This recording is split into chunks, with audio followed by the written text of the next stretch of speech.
Hi, how you doing, guys? Welcome to the show. I hope everybody loved that intro. And if you're not at home as the intro is playing, dancing around, you must be a hater. I'm just joking. Anyway, today we've got a few interesting people on the panel. Obviously, if I mean interesting, I'm talking about Cam, who has featured during my misery after the Champions League final defeat. He came there pretending to be the shoulder to cry on, but I could see there was a smile at the back of his face. I do you remember that, Cam, when I broke completely? I was just broken and pissed off. And you know what? People love misery better so much. That's one of the highest viewed videos on my channel because I was just broken and pissed off. People enjoyed that. So, Cam, welcome to the channel, man. How you doing, brother? Thank you for having me. I'm great, thank you. Just on the point you made about the Champions League final, it was my birthday. So it was like I was at Patrick's just giving me a present. Wow. It was amazing. No, but I genuinely, I like you a lot, and I actually dislike Chelsea more than I dislike Man City. I respect Man City for the type of football they've played over the last 10 years. Chelsea, with all that wealth, they are, for me, they are a boring team. So I respect City from that perspective. And yeah, I was disappointed that City didn't win compared to Chelsea, because Chelsea, I don't think, play the right way for the resources they have.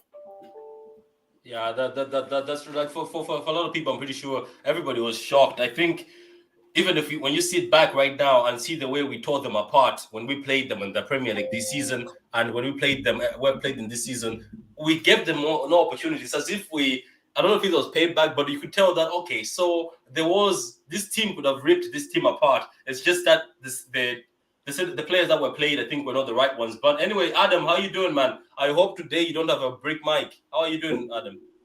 Yeah, I'm all right today. Look at that. You sound better today. Patrick has improved the budget, so now we can have some quality. Oh, have I increased your pay now? Yeah. Cool. Welcome, man. Veta, how you doing, man? I've been loving your videos, especially your latest video on the whole Salah situation.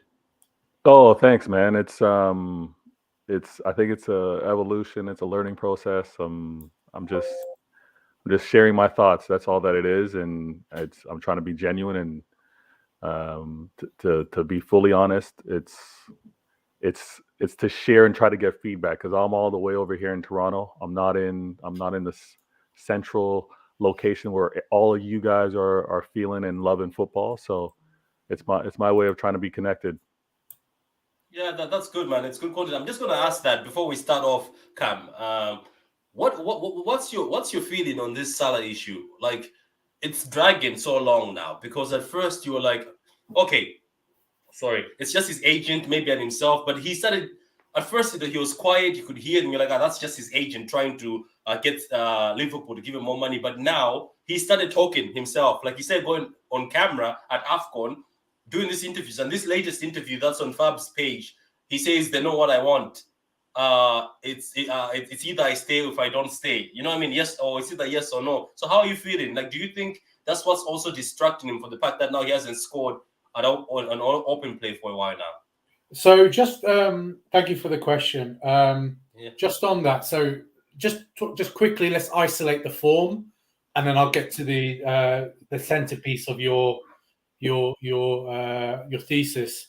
So his form, I think, for Liverpool, who is a very high intensity, intensity is our identity, is the saying that they have at Liverpool, right? No player has played more minutes of football this year as a Liverpool player than Salah, and I think it's just starting to catch up with him. He's a professional. I don't think these the guy's not worrying about where his next paycheck's coming from. Ultimately, he wants a certain salary. Yeah, Liverpool don't want to give him that, but it's not like if he doesn't score a goal, his family are gonna be on the breadline. So I don't think he's got that's on his mind in the same way as other human beings who are worried where their next paycheck is coming from. But so I would say his form is, I think, more down to the minutes he's played, and it's starting to catch up with him. There might be some other things as well, but I think that's the chief motor behind his fitness. Regarding his contract standoff, I understand both positions, to be honest with you. I'm not financially illiterate, I'd like to think. So I understand the club's position. Yeah. As a fan, I want to give him everything that we can give him, because for me, he's our talisman.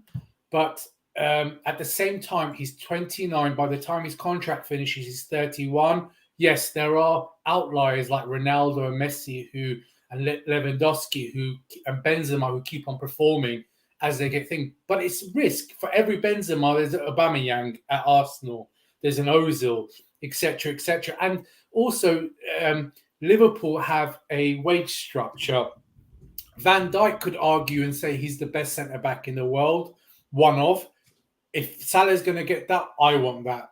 If Alisson could be argued as the best keeper in the world, I want that. I mean, you can have these arguments. I think squad harmony is very important. Coutinho left. We were disappointed. If Salah leaves, we will be disappointed.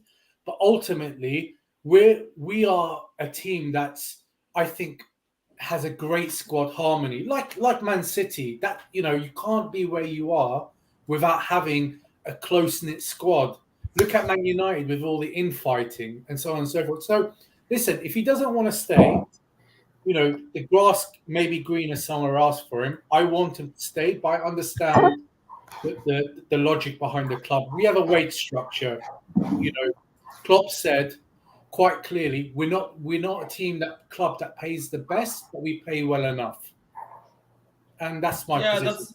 That's true. Yeah, welcome, Gundogan. Gundo, this is Cam. This is Gundo. I'm pretty sure you guys met each other earlier on Twitter. Yeah.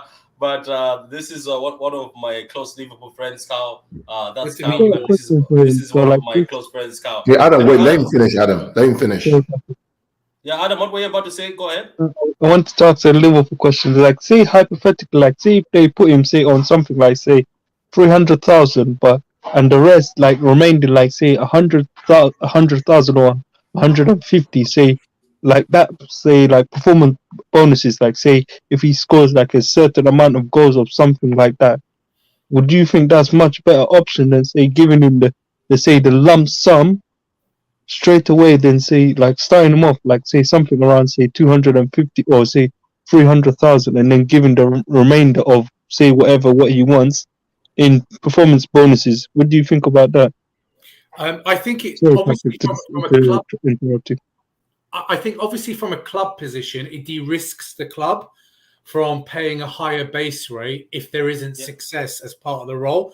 But again, I would go back to my initial thesis, which was, it could be 400 grand with bonuses, 500 grand. That doesn't really matter. What matters is the impact on the rest of the players. What good is it if he gets all that money, scores all the goals, but Van Dijk, Alisson, and the other players become demotivated as a result or upset? So it's a balancing act. Yeah, if one guy is doing exceptional, but the rest of the team start thinking, why aren't I this? And it starts affecting their performances, then what's the point? You might as well lose that player. I don't want him to go, as I said, and then replace him, as we've proven we can replace players and bring maybe somebody not as good. Maybe we have to distribute the goals between the team. As I said, I want him to stay, but it needs to be a balance where the team isn't compromised. I don't want to be Man United where we pay a Ronaldo 500 grand with bonuses or base or whatever. I want the team to be first. So whatever is good for the team, I'll take bonuses, flat wage. Doesn't make a difference to me. But it does de-risk the club if there is a bonus structure rather than a higher base figure, because it's linked to success. I don't want to make you the Liverpool chief financial officer here, but what is the number? What is the number that they've presented to him? Do you know what that? I'm only reading reports, and it varies between 300 grand to 400 grand. They're talking about with bonuses that they're ready to give him. That's the report. It changes day to day. I don't know, but I know that the common theme coming out is they don't want there to be a massive gap between him and the rest of the squad. I think Carl has a question. But Carl, before you ask a question, there's a lot of your fans are in. They're saying hi, Carl. Carl in the house. Big Carl in the house. Carl, how you doing? So people couldn't wait for you to come on, Carl. So go ahead, Carl. You had something. Yeah, I just got back from Manchester the other day. Went over the trip. It was good to see everybody on. It was good to go to the Etihad to watch the game. So my view on this whole Salah wages stuff. Don't believe the nonsense, guys. Salah's staying. He's not going anywhere. They're going to give him what he wants or close to it. Somebody's going to leave. It won't be Salah. It'll be stupid for Liverpool to let Salah go. But they've done it before. Sorry? But they've done it before. No, not this time around. Okay? He's an icon. He's an iconic player. Nobody in that Liverpool squad is as iconic as Salah has been for Liverpool in the past 5 years. No one. Maybe Gerrard. He's more iconic than Coutinho. Oh, well, he's not in the same class. It's not even the same galaxy. Okay? So they will give him what he wants or close to it. The question now is that somebody else is going to have to leave. And I think the person who's going to leave will be Sadio Mane. Right? Because they won't give two. They won't give two. So let's not believe this hype around wage structure and balancing the team. It's all bullshit, right? Every team, right, going forward is going to have to prioritize which players get what. For example, City, okay? De Bruyne gets the most, 400K. Raheem Sterling wants the same amount. And what's happening with him right now? He ain't signing a contract. Guess what? In June, he doesn't sign. See you later. Go find another club. Or stay and give what we give to you. Ruben Diaz, what does he earn? 120. What does Edison earn? 50. Right? All these guys, all right, the wage structure is already structured in a way that there are disparities. That's how life is. If you want to be a top performing club in 2023-24 season, going forward with more commercial revenue, with more broadcast revenue, the disparity is going to be there. Mm-hmm. So I can bet you today, I can wait money on it, right? And when I say things, I say, and it happens. Mohamed Salah will sign a new contract. He will sign a new contract. Somebody else may have to leave, but not Salah. It'll be crazy. Yeah, I believe you when you say that he's going to sign, he's going to remain at Liverpool. I understand that. What I find very interesting and what I'm anticipating is whether it's closer to his number or if it's closer to Liverpool's number. That's what I think is going to be very interesting because I believe to your point, the wage structure talk, Liverpool doesn't want to break it. That's all. is a little fugazi because what Salah has done to Vader, let's be clear. Let's be clear about this. So this whole story about wage structure stuff, it's all bullshit. It's utter nonsense. Because I've looked at the wage structures. Tell me why. I've looked at the wage structures for all these top clubs, right? And there are always people with the 80-20%. The 20% are always at the high end. And everybody understands that. All the players understand that, because when Salah steps on the field and is getting 20, 30 goals a season, who are you to go and say, oh, I'm Alisson, or I'm Van Dijk, or I should get the same amount he's getting? No. That's not the question. The question is, now that Salah or whichever player gets higher, it's not for the next player to match it, but the next player is going to have to increase. So as a snowball effect, everything does inflate. It depends on the contract terms, the contract timing, and all those kind of things. Okay. It also depends on the amount of money that's coming into the club, right? For example, last year, we know that Liverpool made a slight loss of about £10 million. City made a slight profit of about £5 million, right? We know that was during COVID times, for example, right? Mm-hmm. We know that next year, with matchday revenue coming back and increased money from TV revenue, the numbers are going to increase. They know that's going to end up happening. So we know that they have the ability to up that. UEFA Champions League TV revenue is going up by 10 to 20%. We know that's going to happen. Premier League TV rights money is going up. The US TV rights money for Premier League alone went from 1.5 to 2.5 billion. Who gets the money? The clubs. I hear you. So just rebut some of that, if you don't mind. No, go ahead. Yeah. But just if you give me a bit of rope, perhaps I'll try not to hang myself. From my understanding, television money, broadcast money for the last 3 years has flatlined. Second of all, our wage structure was lower last year will be lower this year because a lot of our contracts are incentivized. But if we win the trophies that we're going to win, hopefully League, Champions League, so on and so forth, that number goes up. A healthy wage to turnover ratio is around 60 to 65%. I think we were at 67, 68%. Part of that's because of the COVID coming down, but also our bonuses or incentives are lower.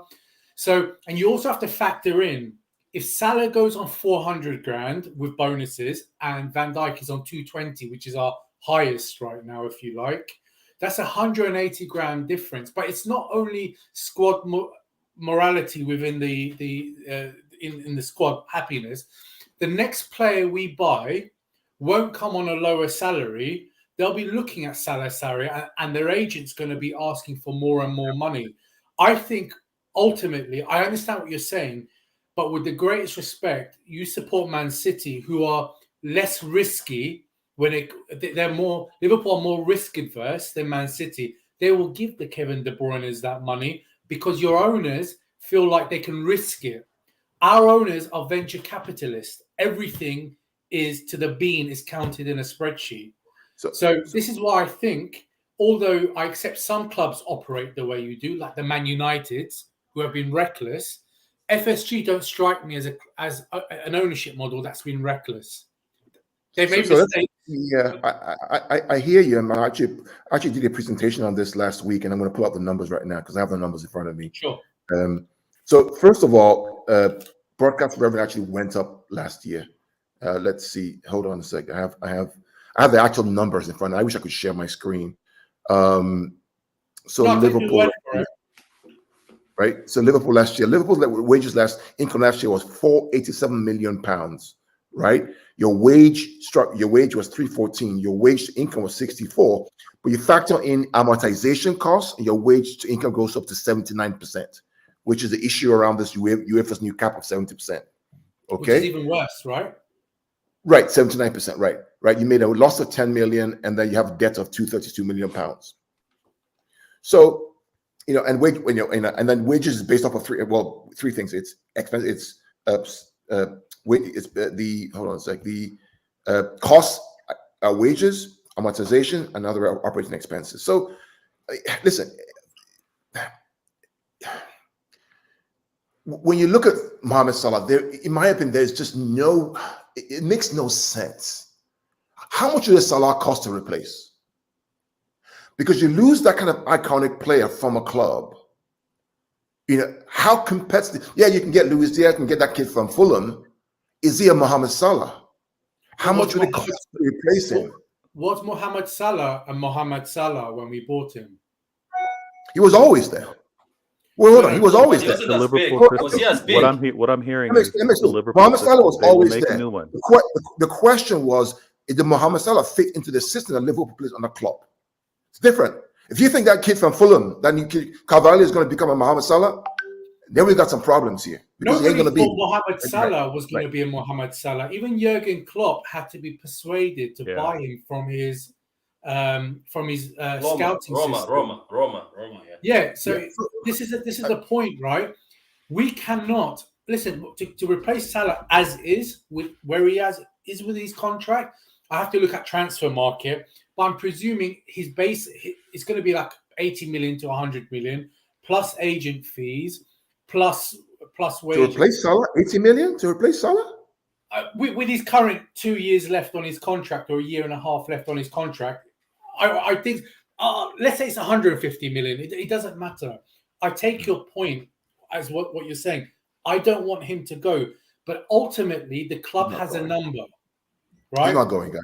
Like, he's not going. I don't think he'll go. I think he will sign. Do you guys want us to do a show for Salah and Raheem? No, I don't. I mean, the only concept. Let's get on to the game. Though. Can I just say something? I agree with Cam. I don't think the salary is the issue. It's the image. I agree with Cam, right? But I guess it will be foolish for the club to let him go. I will say They'll this as well. I will say this as well. You have to make a choice. Regardless of who's at right, who's at wrong. And I've spoken about this. In a team that's trying to achieve something so historic as a quad, and imagine how the most minute detail or effort or concentrations required, this looming over the club, Salah questioning how much commitment Liverpool still has for him or a belief in him, the speculations that Liverpool can make another one. I think that's going to be, unfortunately for Liverpool, maybe fortunate for rival teams, I think it's going to be a dark cloud over that team for the remainder of the year, and it's going to negatively impact Liverpool. I don't know. I think players can always park these things into different compartments, right? I think they can park these things, right? Yeah, but you're asking for an entire team to close it up, Carl. You want to close Let me up? close it up. Let me close it. I just think that, again, I mean, from a modern day perspective of where we are right now in the world in terms of money, TV rights that are going up, and everything that's happening right now, and the will to win and compete, I just don't see Liverpool letting Mohamed Salah go, selling him to who? To Real Madrid, no money. Barcelona, no money. Bayern Munich, PSG, Paris. He'll go to PSG. He's not going to Paris. He's not going to go to Paris. What is he go to Paris for? To do what? To win Ligue 1? No. Yeah, but there will be a compromise. There will be. He's going to stay. Do you guys want to close this talk, because we'll go on? I'm gonna close it out. We'll lose the game. Okay. I'm gonna close it out with this analogy, because it's human psychology, it's human mentality. We can't escape it. We're people. Imagine, and we're going to use this analogy as the contract talks as an engagement. Imagine proposing and not getting a yes, but getting a, we'll have to wait and see. That's going to, like, Salah is waiting and seeing, and I think that energy isn't a good thing. That's all I'm saying. Can I just quickly last point, right? Yeah, go ahead. Last one. Don't counter anybody else. Don't counter him. Don't counter him. I'm the guest. You're a guest. So you can finish up. I hear you. I totally get that. You know, psychology can go one or two ways. Some players play harder for their contracts to justify. Others may fall apart. I think Salah is an elite footballer with an elite mentality. And I think ultimately he's at an age now where I think he has to get that big money somewhere else. Let's say, assuming he goes, he wants to show that at this age he can still do it. That's my counter argument to your negative psychology. Maybe I just view the glass a little bit more half full. But you know, there's I two agree. sides to that psychology. Yeah, I agree with Okay, you. so because I think so he's guys, an elite so footballer. yeah, cool. So guys in the comments, welcome back. We had a Salah section, and I knew that when Cam comes, he will debate against Cam because Cam also loves the debate. It's good that we've got people who brought the numbers here. Me and Better for a minute there, we were just the students listening and hearing these numbers. So Ali, welcome. Ryan, welcome. Everybody, welcome. Big Morgan, Charlie, welcome. Charlie, we're still looking for what to send you. So as I wrote you in the DM, we'll send you something, Charlie, for being a loyal supporter. So now, guys, to the game. If you look at can everybody see the screen, the shared screen? Yeah. Yeah. So far, out of the last games, this is the form guide. But for me, I don't know if I'm the only one who feels this, that when Liverpool plays City or City play Liverpool, the form doesn't matter. Is that true to say? Very true. Form goes out the window. It depends on when it's played, right? Depends on where it's played. I think it does matter. Depends on where it's played. If it's at Anfield, we don't have good form. If it's at the Etihad, Liverpool in the Premier League, in 6 years they haven't won. So it's quite straightforward, right? The first time we won at Anfield was last year 4-1. Apart from that, we haven't won there in God knows how long, 20 years or 15 years, something ridiculous. Under Guardiola, Liverpool had never won at the Etihad in 6 years in the Premier League, except for the Champions League that we were chasing. So it's pretty straightforward, actually. It's not even. What about yourself, Veta? Do you agree with Carl? I think the form within the match. I agree with Carl. I think that has been somewhat of an expectation, high level play. With regards to matches leading in to a showdown between Liverpool, that's where I agree. I think form goes out the window. We could have lost the previous game. We could have drawn the previous game. Same goes for Liverpool. When we now meet up, levels increase. Both teams show up and play at a high level. So, yeah. Okay, what about you, Cam? What do you think? Do you think this form graph over here matters at all, or when it's Liverpool and City, the players bring another level? Yeah, listen. I look at Man City's form there, and if you just look at it as in raw data, you'd think their form isn't great. But in the Spurs game, the Palace game, they could have easily won the Palace game 4-5-0. I mean, listen, I know finishing is part of football, but you know, you guys could have won that quite comfortably. It's just one of those things. So do I agree that form goes out the window? I think it's two very, very powerful teams who have both a lot to play for, and form or no form, they will both turn up, and it will be a close game. I make City favourites marginally, but yeah, I don't think we have momentum, whatever that means. But you've played well in probably 99% of all your games. We've played well probably in a lot less, which actually makes me happy, because I think that for Man City to win matches, they need to play very well, and they always play very well. Yeah. Whilst Liverpool have more diversity in their play and can win games where they're ugly and not playing very well. But yes, form or no form, it's going to be Titanic.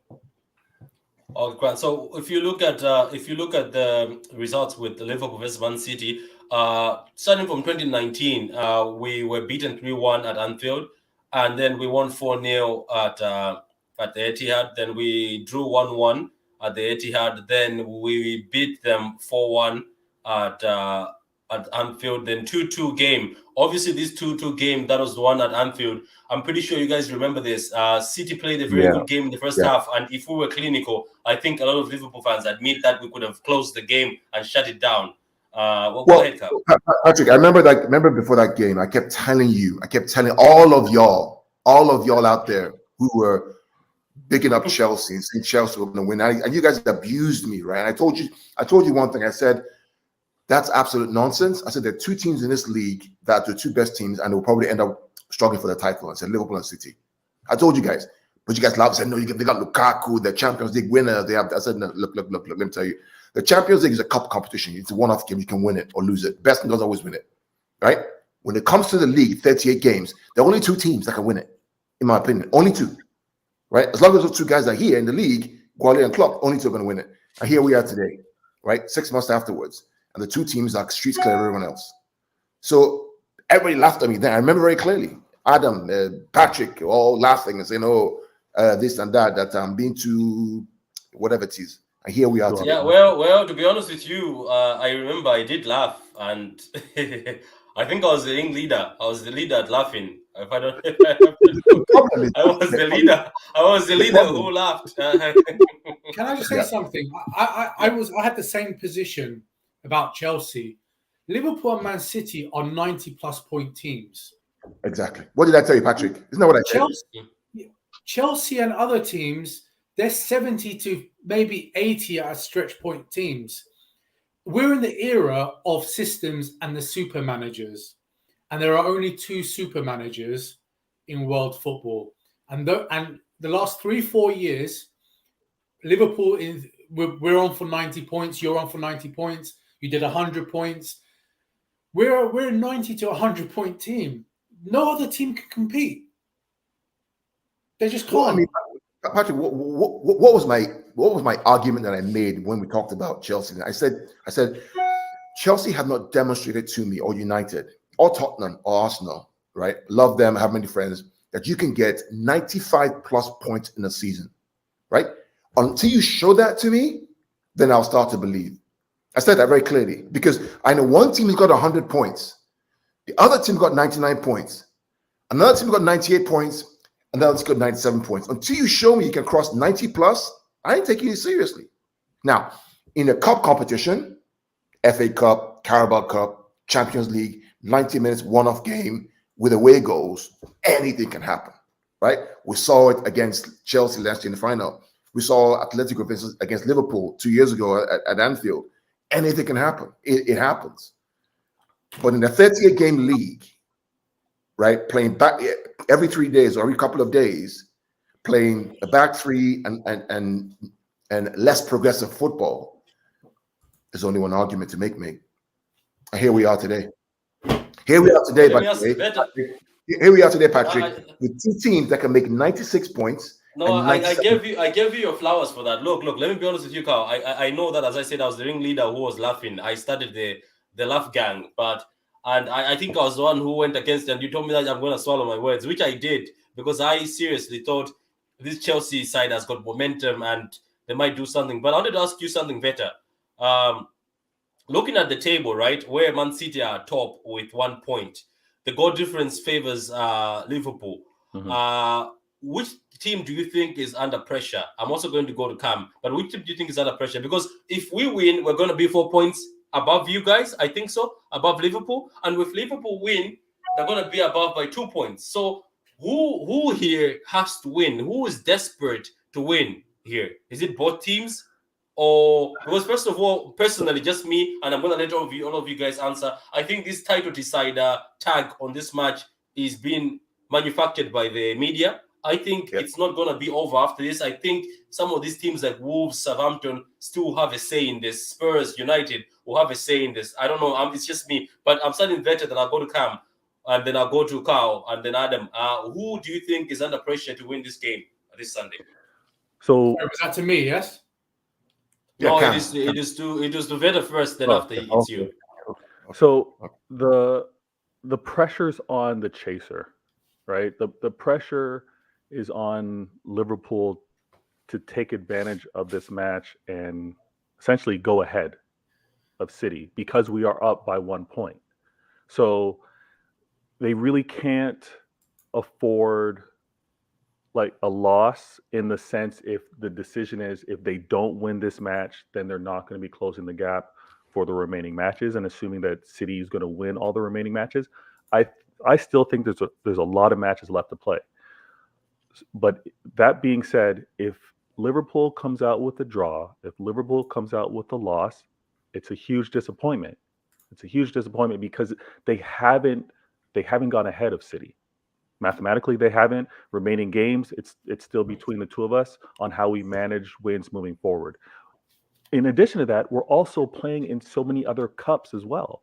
So managing the players, and in addition to managing Champions League, FA Cup, those all play a factor. So I'm not trying to shift blame. I'm not trying to make things easier for City. I truly believe when you're chasing a team, the pressure's on you to try and get past them.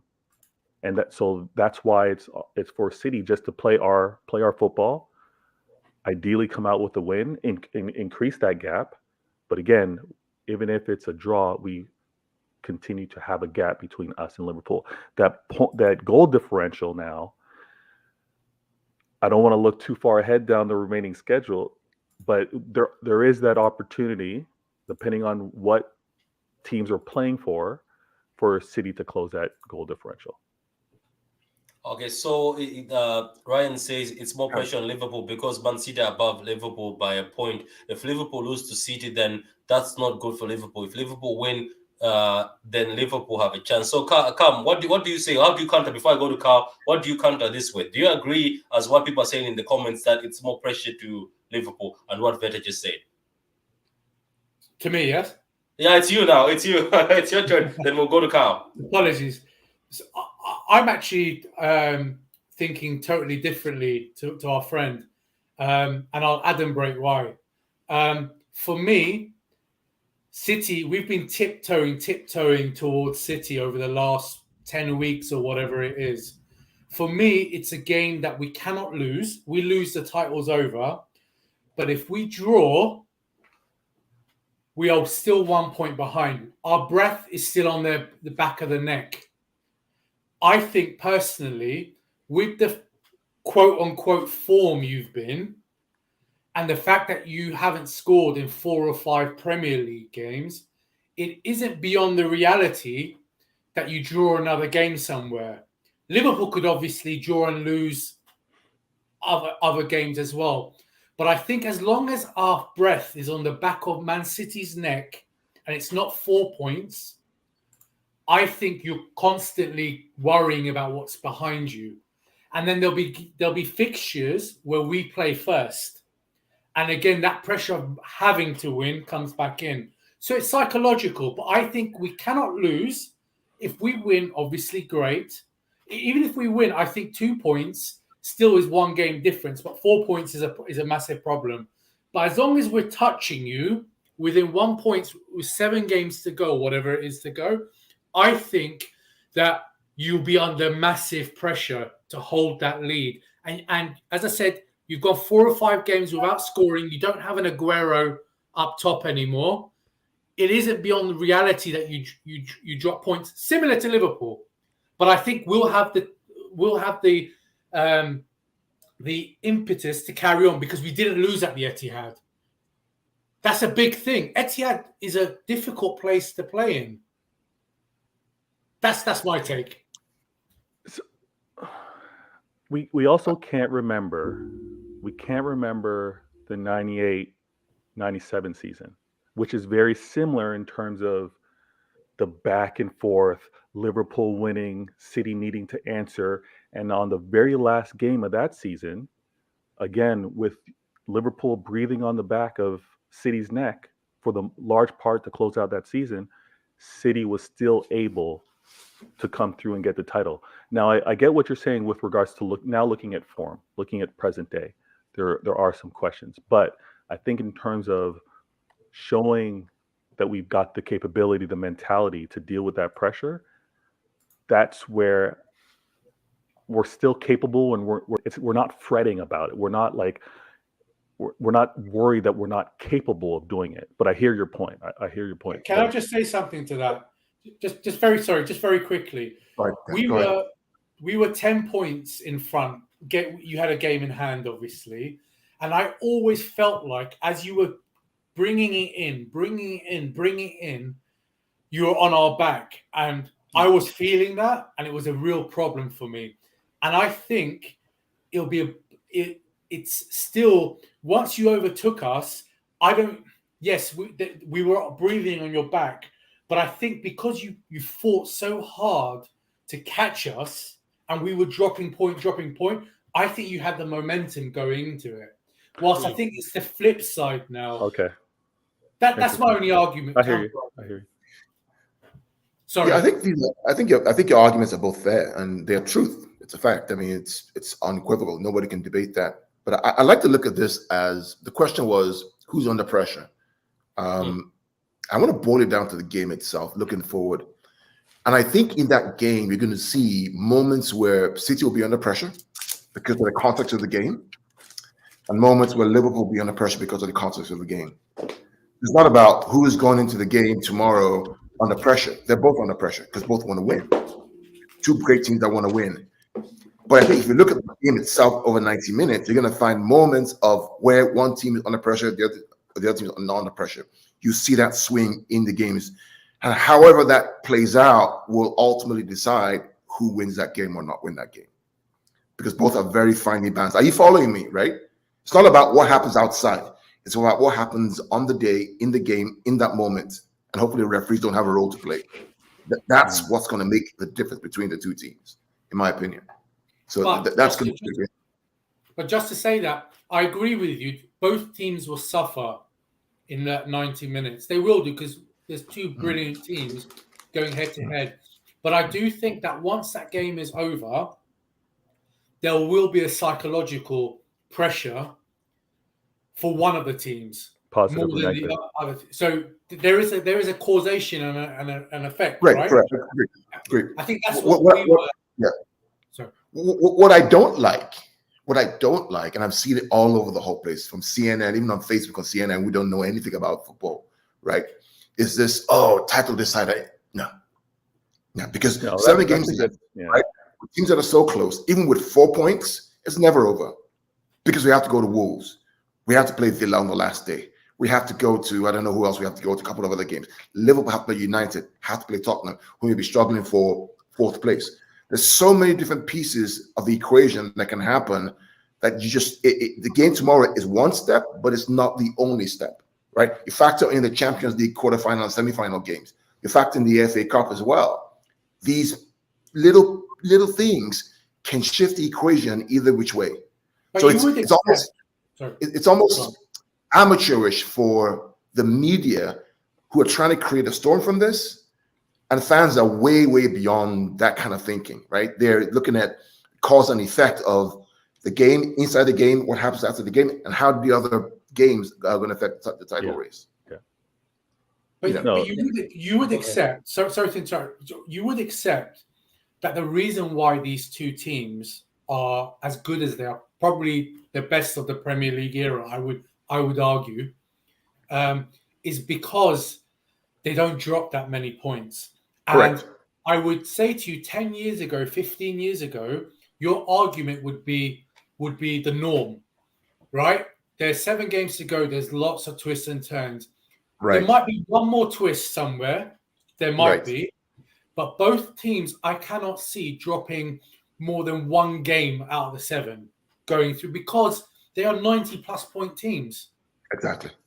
And Cam, this is the argument that I make all the time. I know that. So here's the argument I make. I say that people talk about, United have to do X, or United have to do Y. Ole Gunnar Solskjaer shit, or Ragnar doesn't know what he's doing, or Arteta out, or Conte is too emotional, or Tuchel needs to get a new team and a new back four and all that stuff. No. That's not the problem, guys. The problem in the Premier League are these two knuckleheads. That's the problem you have.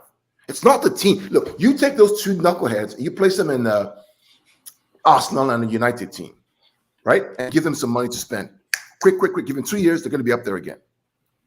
That's the issue. Is that the quality? Look, if you take those two out of the equation, Cam, right, as outliers in the bell curve, right? A bell curve is a bell curve. Yeah. You have outliers, right? You have the median, right? You take these two guys out of the bell curve, everything is normalized. We're looking at an 82, 79-point season. The data is clear. I was having the same argument with somebody else where I said, because they were saying, the league is really shit now. And I was like, no, the mean is where it should be. Correct. In fact, you could argue it's slightly above the mean. Correct. Those two teams are the Real Madrid of Barcelona of the most competitive league in the world. Especially when you look at how English teams are performing in the other cups. Oh right? yeah, like West Ham in Europa, yeah. Exactly. So there's quality all throughout the league, and they're proving themselves in the other cups as well. So I agree with you guys. You have a question here. Do you want to answer it fast or easy? Because my answer to me is like we haven't reached to that moment yet. I don't even know. Frankly, I don't even know. Built-in. I'm not thinking beyond Sunday. Who wins the FA Cup? I don't know. I'm not thinking beyond Sunday. It's really impossible to even talk about that now because you can throw cards in the air and pick one, and you would have one. So with this Ryan comment that I think Foden is scoring against Liverpool as always he scores. Let me just ask you, then I'll ask the City fans. Guys in the comments, get involved. I'm looking at your comments, but today I knew regardless the small altercation that Cam and Kao had on Twitter, I knew when you guys meet, you guys, this is what's going, because Cam also comes with facts. That's how I met him on Twitter, by the way, Carl. It was an argument, isn't it, Carl? Me and Cam spent a whole day back and forth until we agreed at the end and followed each other and made peace. But so I knew it's gonna come. So Veta, you and me are here being the mediums, throwing in a bit of salt. So okay, so I'm about to ask you, Cam. Obviously, Ryan says he thinks Foden will score. Is that the guy you're scared of these days? Because most of the Liverpool fans, my friends, used to be scared of Sané. They said when Sané left, they were like, yes. But now they're pissed off saying, oh, after Sané left, now you found Foden. Because it seems like Foden is not scared of Liverpool, unlike somebody like Raheem, who when he plays Liverpool and Man United, sometimes he's a bit in the shell. So who are you scared of in this City squad right now? Like who when you see on the pitch saying, oh, this guy is going to cause us trouble? To be honest with you, you have a world-class team. There is no weakness in your team. The fact that Foden scored, 2 or 3 times is more of a coincidence than anything else. So it could have quite easily been Raheem Sterling. It could have been Aguero. Aguero hasn't scored against Liverpool at Anfield. No one can tell me that wasn't luck. That's just sheer luck. He hit a post. Keeper made a world-class save. It happens. So you have an exceptional midfield that will control. That's my biggest worry. Is that you will control that midfield, and it will nullify our transition play. So that's my biggest. I'm not afraid of any individual player because I don't think neither City or Liverpool have an Mbappe, if you like, that is going to dribble past 7-8 people and score a goal. It's about system. Your system can control the game, and if we can't get the ball and we can't counter press you and sack Rodri, then it's a problem. We can't play our quick transition, attack. So it's the controlling which is my biggest worry. Foden, Sterling, etc. Individual players don't bother me, to be honest with you. Okay. So Cam, there's not Great. one particular player on City that if you happen to know that they weren't in the starting 11, you wouldn't be going like, okay, that's one thing. What's one player I'm not going to worry about? You don't have someone on that list? Honestly, although I don't think he's as a good keeper as Alisson, I think Ederson's ability to ping the ball 70 yards means that we can't press as high up because he might just go over Matip's head, who isn't as quick as Van Dijk. So I would say if Ederson wasn't playing, that means we can press higher up, squeeze, because your second choice keeper can't kick a football like Ederson can kick a football. No one can. That's true. That's true. We saw that. The rest of it is system for me. It's. I want to pick it back on Cam's point about system, and when he talks about that, we always talk about this when we review the games. So he talked about sacking Rodri, for example. What I expect to happen in the game on Sunday is that to help Rodri not get sacked, you're going to see Bernardo Silva drop as a second number 6 in the build-up play, right? Yeah. But and also to stop them from going like he did in the first game, isn't it? Correct. That's the system we talk about, right? We talk about systems. We talk about playing Foden on the left-hand side. Don't play Foden as false 9 against Liverpool, right? You don't need to, right? Because you have to attack the areas in Liverpool have strength, which is the fullbacks. Foden on the left, Sterling or Mahrez on the right. Right? You can't have inverted wingers with Raheem and Sterling Raheem and Mahrez as inverted winger against Liverpool's fullbacks. We will get killed. Can't do that. You cannot play Gundogan in that system because he cannot counter press. He cannot run back and become the second number 6 and run around like Bernardo can. So it's all about systems. You know, we talked about Patrick after the game, the first game in September. Who did we say the false 9 was for us in that game? It was Kyle Walker. Right? Now, if you don't understand systems and what Pep was trying to do, this will sound like sacrilege. What do you mean Kyle Walker was a false 9? No, Kyle Walker, watch it again. It sounds like Disney. Disney. It sounds like Kyle Walker was a false 9 because every time there was an overload on the left-hand side, right, which is where Foden was operating against that former City player, what's his name? The former City player, Milner, right? Right? They were attacking they were overloading the left-hand side, which created the space in the middle. Who was bombing up into that space all the time? Every single time. Kyle Walker. In fact, the second goal was Kyle Walker bombed in, flicked the ball to Kevin, and Kevin scored the goal. Right? People have to understand that when we say we play the false 9, it's not about some guy who's a striker, who's there, but not really a striker. It's about positional play and creating the space for somebody else to run into.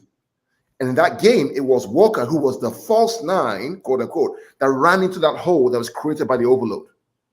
Right? These are things that, you know, Klopp and Guardiola, this is what they do really well. Overload one side, switch the ball and create the space.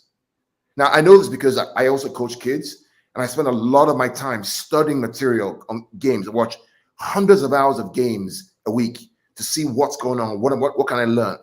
This is what they do. It's about, to Cam's point, about the system, which has overtaken the players of Ronaldo and Sancho and all those guys and Lukaku. It's the system that's in place, discipline to create chances and score a goal and become top of the league. That's what the two teams do. Okay, Peter, do you have anything to add on this before we move to the combined lineup? Yeah, I wanted to ask, maybe I'll pose it in a different way. Cam, and maybe you might be hesitant to answer this, but how would you not want to see City attacking you on Sunday? Ooh. Oh, I think. Oh, he didn't want to answer that. Liverpool didn't want him to answer. They I think maybe network or sometimes it's when your phone switches off. When your phone switches off, is what happens. So, guys, I'm just gonna read a few of the comments. Cam is back. Big Wongan says Edison has more golden gloves and more medals. I get it, but I think we're gonna go into that when we're doing the combined 11. I'm pretty sure Carl has got something to say. It depends. Again, the whole Edison. Go ahead. With all due respect. Just give me a minute. Let me just say. So Ryan, Charlie, how you doing? Ali, Centurion, 100 points. How you doing? And everybody, how you doing? Ali, Big Morgan, how you doing? Go ahead, Vader. So he's back. Oh, nice. Sorry about that internet problems. All good. No worries. He had a question for you. Vader had a question. Did you hear the question before you bounced? No, sorry. Go for it. Yeah, I was just saying.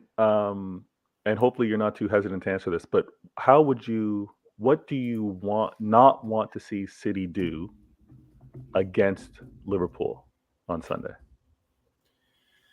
Like vulnerabilities that Liverpool may have, what don't you want us to do against you? People go on about the space behind Trent, but I don't think that's your game, to hit into space. And your game is all about intricacy and moving around. For me, it's the controlling and the recycling of the football.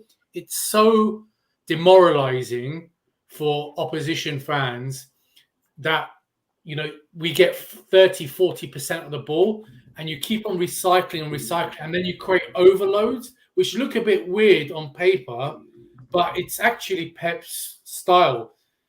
So one side will you'll be lopsided, but you're creating massive overloads. And I think you will target our right side because I think the left side is obviously Van Dijk and Robertson. The right side is more space, but it's the recycling of the ball constantly that infuriates me. Gotcha. And to Cam's point. Carl, before you answer Cam's point, Ali says he doesn't agree with you. He says that Grealish played false 9 last time against Liverpool and Sterling when he came on, not Kyle Walker. So let me explain this again too. So again, Ali, let me explain. The concept of the false nine is not about a player, right? If you, in your brain, if you keep thinking of the false nine is about some player, it is not about a player.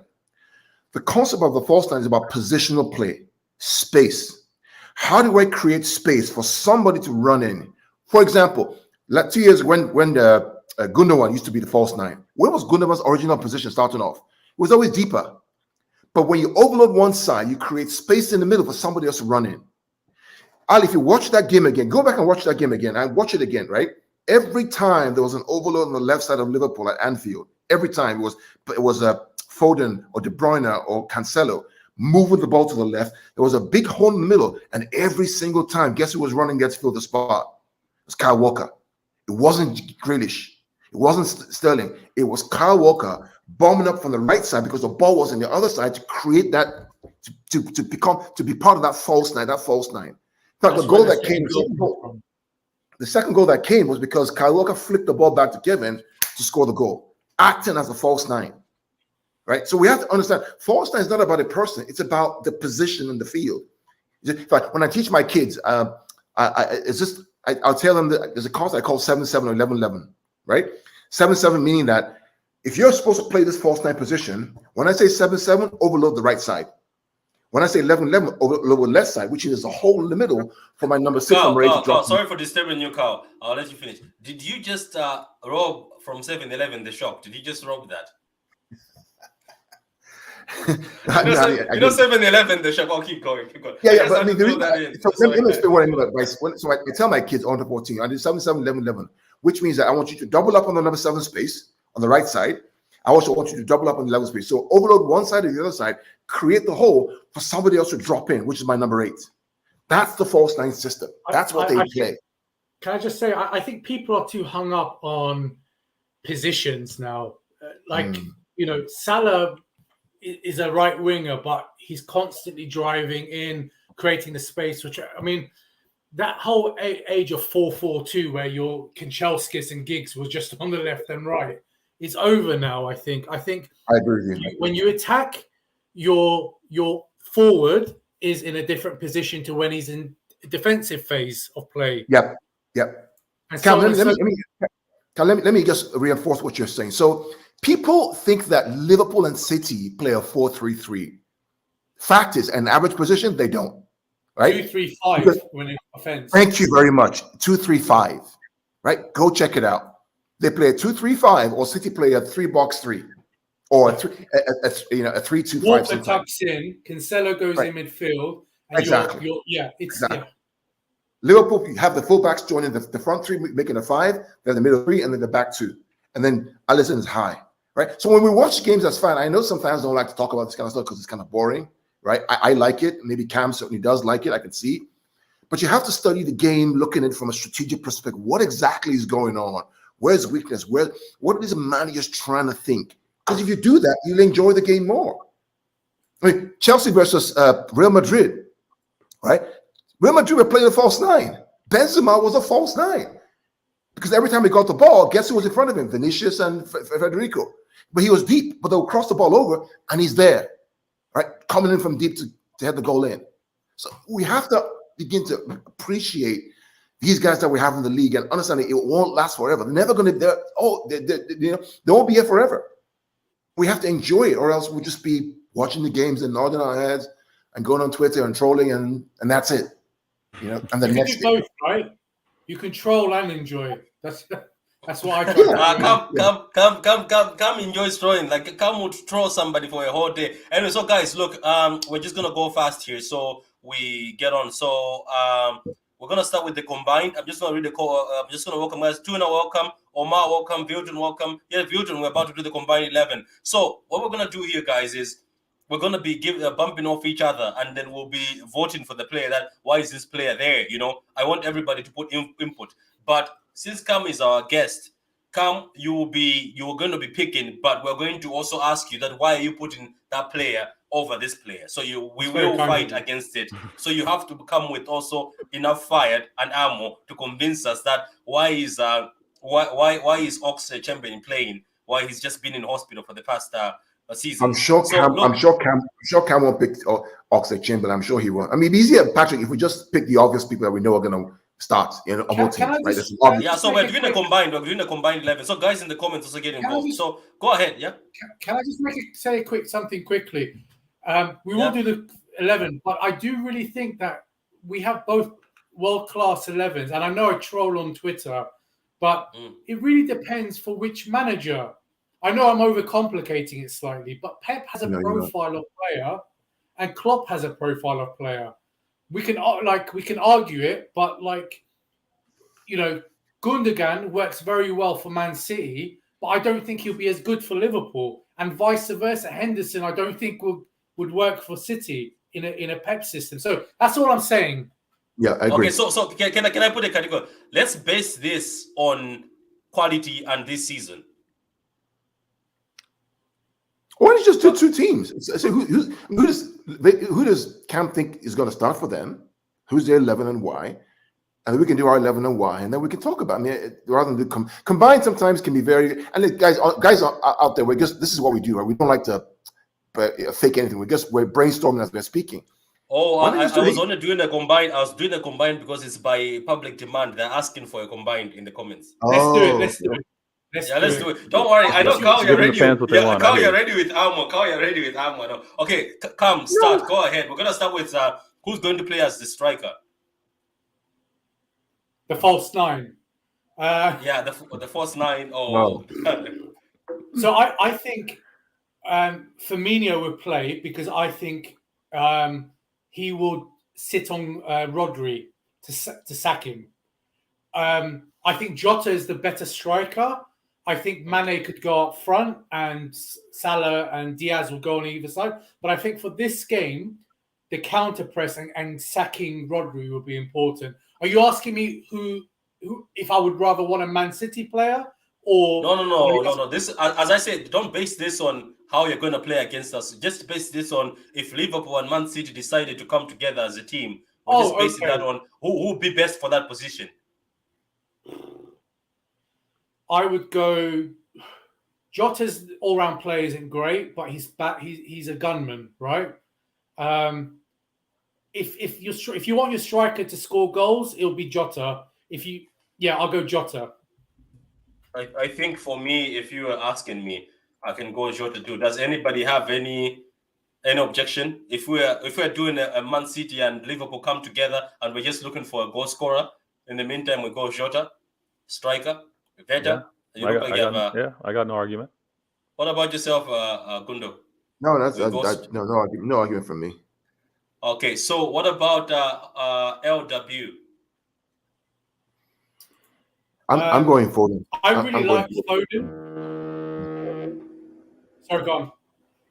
Go ahead. Sorry, that was my phone. No, I really like Foden. I'm going to be biased. I'm going to go Diaz or Mane, but it is a toss-up between them. I would go Mane because I'm loyal, and I think Mane's still a good player, but he's not at the level he was. While Foden is on a trajectory going this way. Mane's like this, maybe slightly like that. Yeah, you've just said it though. You've just said it. I think you've just given us a gap there, guys. In the comments, do you know what it is, Pat? Do you know what it is, Pat? That front three for Liverpool work as a unit together. But if you talk about individual ability now, arguably Foden would probably get there now. So I'd put Foden in. Yeah, even the guys in the comments are saying Foden. And when you talked about a striker, everybody in the comments wrote Jota. Fair enough. So look, I think it would be Foden. For me, right now, I know if it was Gundo, I think you can agree with me. If it was the Mane from this other season, where he was going neck to neck with Raheem, that Mane goes in regardless. But right now, I think people who are shining are Jota, Foden, and RW. Let's not argue Salah. Any objections against Salah? No, I mean that's why I say let's start with the obvious, right? Obvious Salah, De Bruyne, for example, Van Dijk. Those are clear ones. I think we can all agree with. and the others are preference over whatever we want. So do you? Okay, let me ask you the DM, because the DM part, it's Fabinho versus Rodri. This is why I don't like this combined thing, because it just depends on the system that you want. It depends on what you want to play, right? We're playing 4-4-3. We're playing 4-4-3. 4-3-3. If you want, what I mean is, if you 4-3-3, 4-3-3. Sorry. If you want someone that can keep the ball ticking over, right? Recycle, move the ball, is Rodri. If you want someone who can break the lines and tackle well and be part of the back four, if he wants to, it's Fabinho, right? So again, depends on the coach, depends on the system.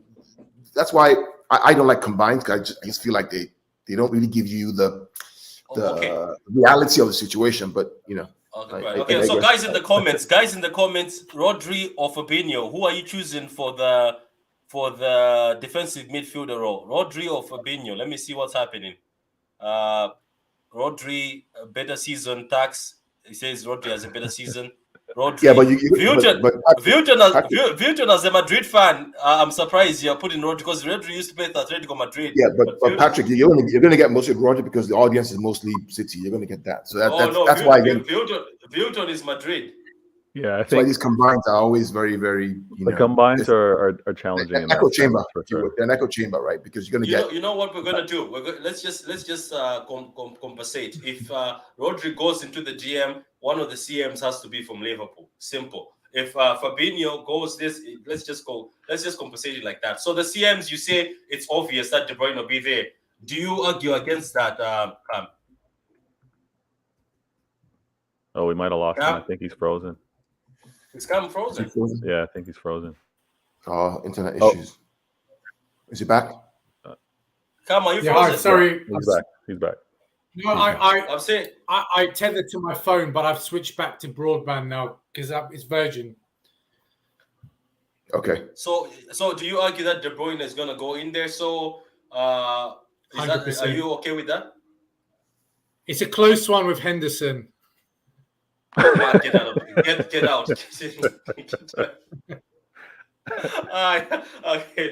Okay. So Cam, just for the sake of the fact that you're here with us, do you want to put Fabinho or Thiago Silva in this midfield? Fabinho or who? Thiago Rodri. Silva. You're going for Thiago Alcantara. I mean Thiago Alcantara, not Silva. Thiago Alcantara. Oh, Thiago Alcantara. Sorry. Oh no, he's on, and that's. Listen, if you play Rodri, but you got Bernardo Silva, who's been. To be honest with you, I would go Fabinho because I think he is better than, in my opinion, he's had a longer, better period. This is Rodri's first, I would argue, his world-class season. I would go personally Fabinho and then Bernardo Silva on the. I would agree with that. I would agree. Rodri's had a little. He slowed up a little bit I'll tell you what, Vader, right? Vader, I'll tell you what, man. I watched that guy live on Tuesday. My God, man. I'm telling you, it's different to watch him live, man. I swear. Man. Yeah. He's a large man. But the thing about it is I mean, so I teach kids, when we're coaching kids, you're on the sideline. Watch, and I was right there, close to the sideline, like 3 or 4 seats away from Pep, right? He had great seats. And bro, man, this guy was just moving and recycling. He was always there. Watching these guys play live is just different. You guys are lucky, Cam, that you can go to the stadium and watch these guys play, man. I'm telling you. It's different. It's absolutely different than watching on TV. So who's going for left back? Based on the season? I think Cancelo. It's a tough one for me because I think Robertson's still arguably the best left back in the world or top 3. But I think Cancelo has been. Him and Trent, I would argue, are the future prototypes of what fullbacks will be, which is playmakers. So I'd probably go Cancelo because I think he's the future. And at the right-hand side, we put Trent, another future. The thing is, I actually think Walker is the most balanced right back in the world. I agree. But Trent is a right back, but he's not a right back. He's The thing about it, is Trent does what De Bruyne can do. So do you need De Bruyne and Trent in the same on the same side in the same team? Because De Bruyne can whip those crosses, he can whip those balls over, right? So you sacrifice Trent and put more stability, or do you want to have De Bruyne, who's also attacking, and Trent, who's also attacking, with Mo Salah, who's also attacking on that side? Then you don't have any. Who are we playing? We're playing each other, right? Well, here's where I see the beauty in the combined 11. Okay, if we're able to have the best center backs from either team supporting Trent, then I would make the choice for Trent versus Walker, because we have the trust in terms of Trent, do your thing. We've got the best back to cover you off. You know what I mean? So yeah, that's I think that's a fair point. I think it really depends. Like, it does worry me sometimes with Matip's pace. Matip's been exceptional, by the way, this season. But teams are targeting us down that side. But ultimately, every team has a weak. I don't think Trent's the weak link. It's just he plays a different role to Robertson. He comes into midfield and he's dictating the tempo from there. So naturally, we go into a 3, and then you've got Robertson. If we're in attack, there's gaps everywhere. But the difference is Van Dijk covers a whole side. Yeah, himself. He's an animal. Which is why, Cam, if you're going to play, the best way to play against Van Dijk in that scenario is that once there's an attack from the opposing team, you make sure that Van Dijk has to deal with 2 players and not 1. So you have to make him make a decision, right? You overload him. Yeah, I agree. Correct. That's what you have to do. Which is why Leroy Sané always had joy against Van Dijk, because oftentimes when Leroy Sané would attack, it's attacking with David Silva or De Bruyne or someone like that. He always had that option. And so Van Dijk can't cover 2 people. He's not Superman. So he has to make a choice, one or the other. He was at a point in time, though. He was that other season. Oh, my God. The guy was too much. The guy was pushing people this side, going this side. So, look, for me, if you're talking about the best centre-backs to look after both sides, then it's Van Dijk and Diaz. Yeah, but Diaz is injured, right? Yeah, but we're talking about the best. Remember, you said the best to cover the 2. Yeah, Patrick, I have this controversial view, and it's controversial to many. Maybe Cam will back me up, or maybe not, and Vader as well. I actually think that Laporte is better. No, that Diaz is not really the best guy. Actually, it's Stones that makes everybody better. It's not Laporte and it's not Diaz. Because without Stones, Diaz has an issue. Without Stones, Laporte has an issue. But you put Stones in that combination with Laporte, they look great. You put Stones and Diaz together last season, they look amazing. Somehow within the equation, Stones becomes the one who kind of gels everything together. It's really weird. I mean, the stats are clear. Yeah, maybe circumstantial, but the evidence that the data tells us is that Stones and Laporte haven't conceded a goal together in what? I don't know how many games, maybe like 20-something games or something. I agree with you, but at the same time, the post was hit, a clearance off the line. These things happen. I mean, for me, Diaz is better than Stones as a centre-back.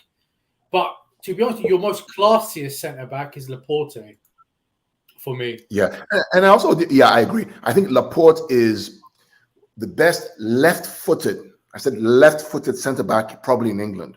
Left-footed. Which Van Dijk is the best centre-back, but Van Dijk is right-footed but plays on the left side most of the time. Right? But Laporte is left-footed who plays on the left side. So he can create those big diagonals from left to right. I think Vader wants to say goodbye. I think his time is up. Cam, Cam, pleasure meeting you. Great meeting you, my friend.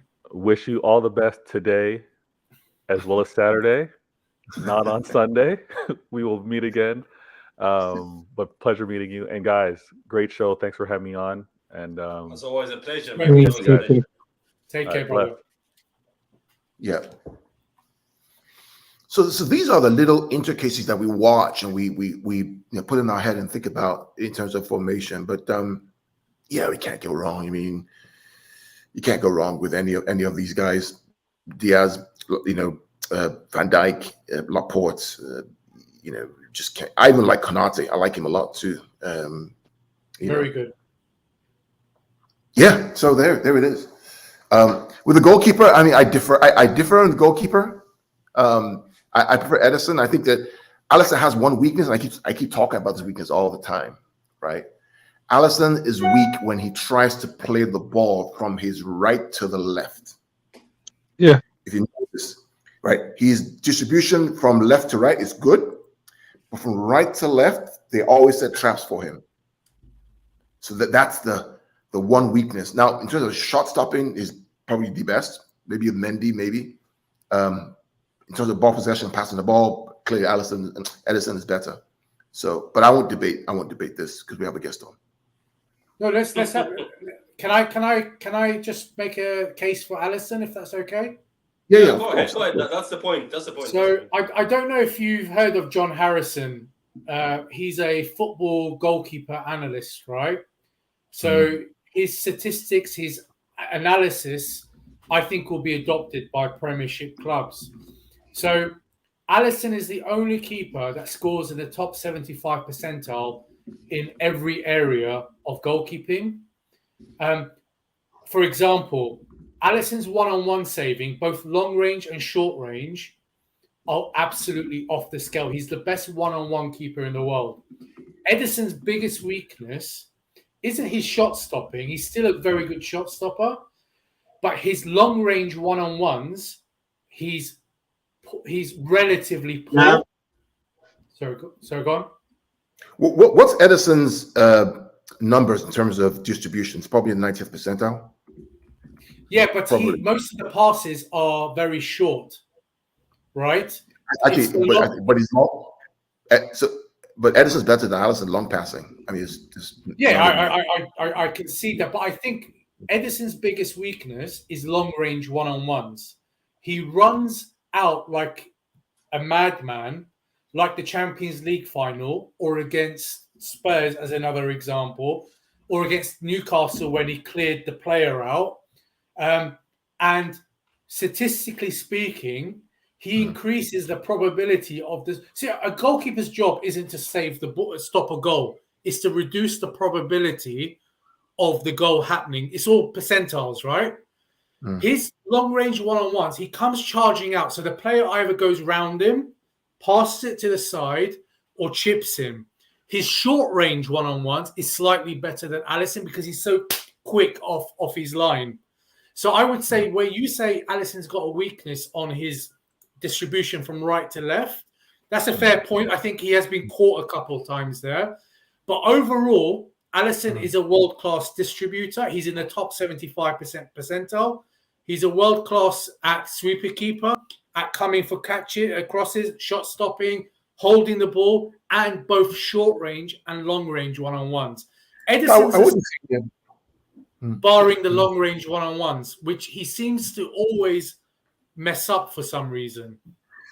I mean, I won't disagree with you. I mean, it's you can find data for points of view that your club deems appropriate. It's for us what Edison gives us in the build-up play, especially when under pressure through the press. Yeah, I mean, it's. I mean, I was at the stadium, like, what the hell is? I mean, it's one thing to watch it on TV. When you're at the stadium, you see the press that they try to press on Edison, and he passes through that. It's like, whoa, how does that guy do that? But you're right. I mean, I can't disagree with. I did say when the question was posed to me, which player, if I had to pick one, that I would want out, and it would be Edison, precisely because of his long going over the top passes.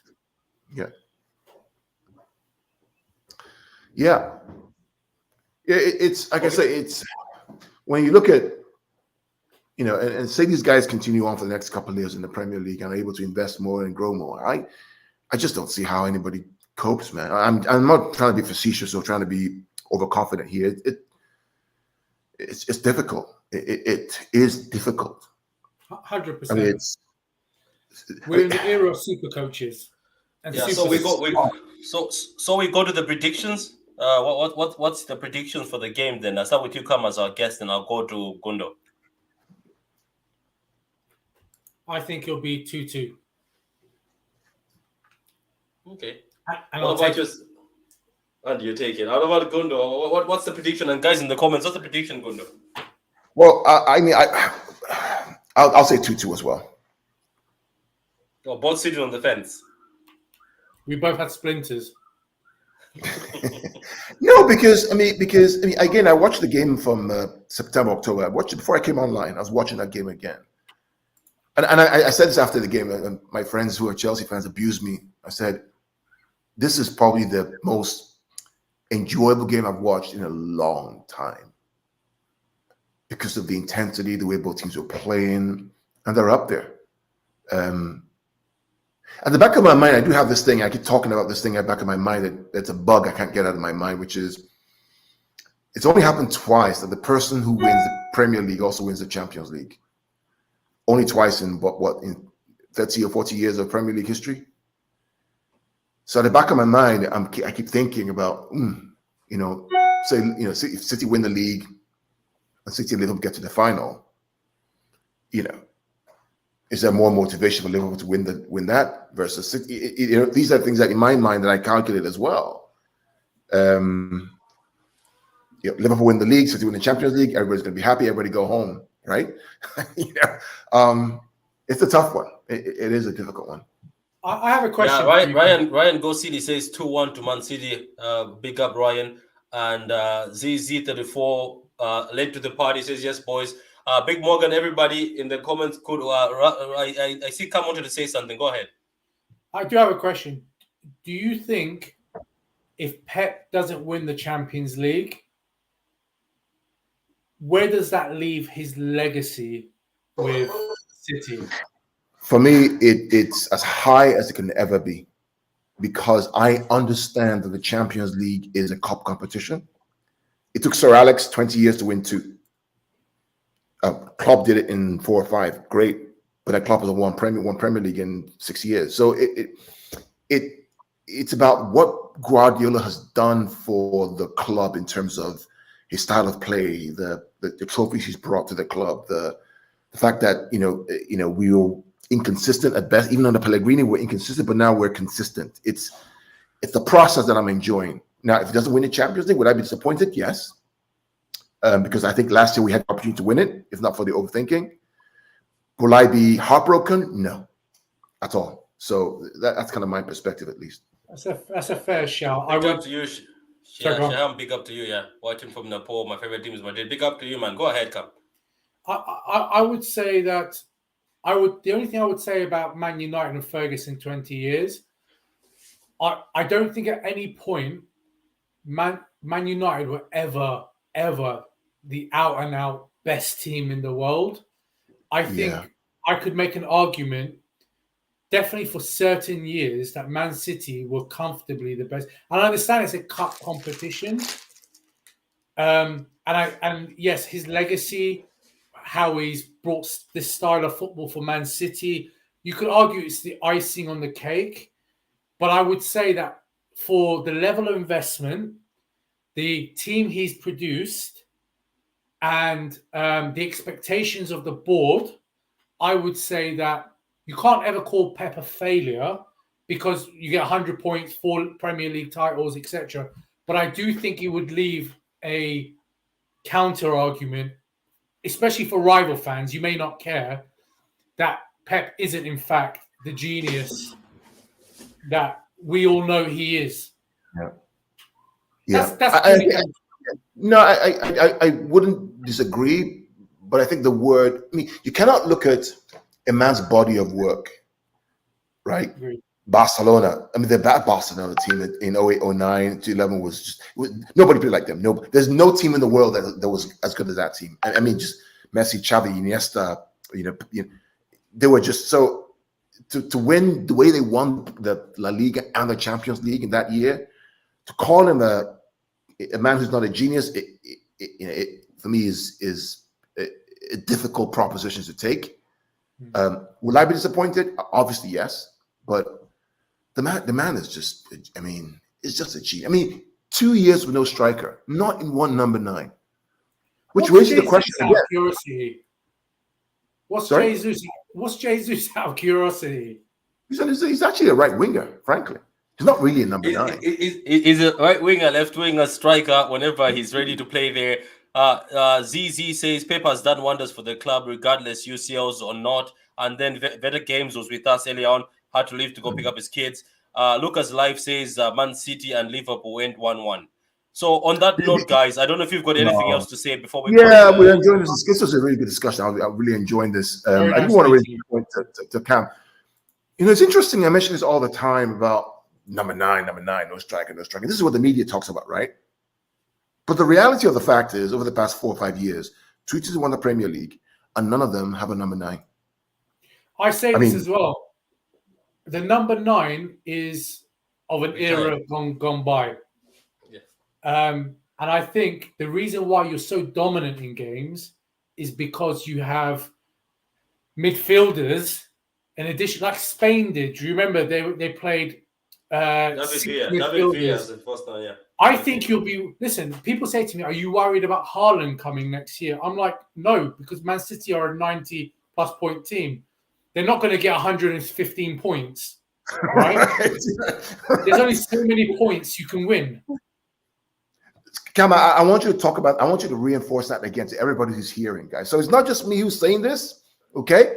When before we played Palace and Southampton, right? And we would drop points. People were freaking out. I'm like, dude, do you really expect to get 107 points in a season? No, it's not happening. No, exactly. It's not happening. We're both 90 to 100 point teams. And, you know, Haaland will come. You'll feel like he's contributing more because his goals will be higher, but you'll probably go down in possession stats. You'll probably get less goal contributions from other areas of the pitch. These things tend to even themselves out. Correct. So that's my, and I'd rather play a Man City that has a striker and one less player linking the bloody play up. So there's less recycling of the ball, which is frustrating, than, having 6 midfielders keeping the ball for like 5 minutes at a time. That's my own personal thing. And Firmino isn't a striker. He came as an attacking midfielder. Yeah. And he drops in, and Salah and Mane penetrate the space. So, yeah. Lukaku's a striker. Look how good that's working out for him. Oh, yeah. Ronaldo, too. Ronaldo as well. Benzema, people say he's a striker, but he's actually he's a withdrawn forward. That's what we talked about earlier on. And a classic example was the Chelsea game against Real Madrid. Yeah. Both his goals came from deep. Lewandowski 3 of his goals get away with it because he's in Germany, where they're basically snotting 90% of the league by 5, 6, 7 goals every time. But here it's all about keeping the ball. What Liverpool and City do very well is they cut the pitch into half, and they basically play their football in the other half of the team. I'll tell you what, Cam, right? Cam, I'll tell you what, right? I mean, I talk about the fact that I coach kids, and Patrick, you know that, right? Yeah. I have 3 teams. One of my teams is really, really good, right? The under 14s, because they're teachable, they're younger, right? And what we do is literally we play in the full field, play half the field, literally. And the way what we do is that there's the high press, is recycling, but also the ability to keep possession of the ball and dominate the ball and look. And when we lose the ball, win the ball back really quickly. We literally play half the field. Now, there are times when they counterattack against us and they score a goal. Doesn't happen as much because we keep the ball at the halfway line, which is why it's going to be interesting to see these 2 teams on Sunday who like to play that high line. They're going to compact the game into that middle third of the field, right? You're going to see who makes a mistake, who's able to get through. That's what's going to make the difference in the and who's braver. Who's braver. You have a question here before we close from Better Games. I gotta run quick. I gotta pick up my kids. So ZZ34, even if Haaland doesn't come to City, we have Alvarez. Yeah, thank you very much, Gundo, man. Thank you very much. I appreciate it. You enjoyed that one, didn't you? He enjoyed that one, yeah. He's looking amazing for Liverpool. Yeah, go ahead. See you, man. I'll talk to you in the chat. So what a question before I let you go, Cam. So thanks for coming on, Cam. Yeah, My you've pleasure. been a pleasure. Anytime, brother. Yeah. So if Klopp retired today, would he be seen as an underachiever at Liverpool? No, because he's up against arguably the greatest Premier League team of my lifetime. It's about relative terms, right? Do I want Klopp to win more trophies? Yes, but he's up against a club that's very well resourced, has a very good manager, arguably the best manager in the world, and has a very well structured and run club. So, and ultimately, if Man City weren't here, we'd be. You could make it. Maybe Liverpool won't be this level, but let's assume we were this level. We'd be wiping the floor with everybody. Your previous Man City teams with Pellegrini, Mancini would wipe the floor with them, left and right and centre. So no, it's all about relativity. To be honest with you, so do I want more? Yes, but we're against a monster of a team. Oh, okay, great. Okay, guys, that's everything. We did 1 hour 30 minutes. It was very interesting. We heard from Cam, who had a very good debate with Carl, with everybody. We heard from Vetter Games. We heard from Adam, and we asked a lot of questions here, and we covered every angle, I think so, from Liverpool to Man City. But as always, it's a pleasure, guys. Look Alive, good channel, good Liverpool. Ryan, Go City. As always, you're here. A pleasure having you. ZZ, welcome to the family. I don't know if you've been around, but welcome. This is the first time I've seen you live. And Big Morgan, as always, a pleasure.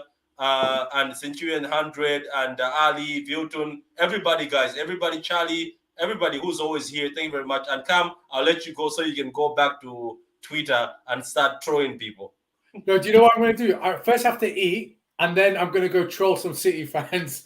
That's class, man. Man, it's a pleasure having you, man. It's a pleasure having you. See you, man. Guys, subscribe to the channel if you're new. Subscribe to Carl's channel, Pitchpoints and Vector Games, Pitchpoint. Anyway, thank you, guys. I hope City win, and I hope, obviously, we have a. Thank you, my brother. Thank you. Take care, brother. Take care. Thank you.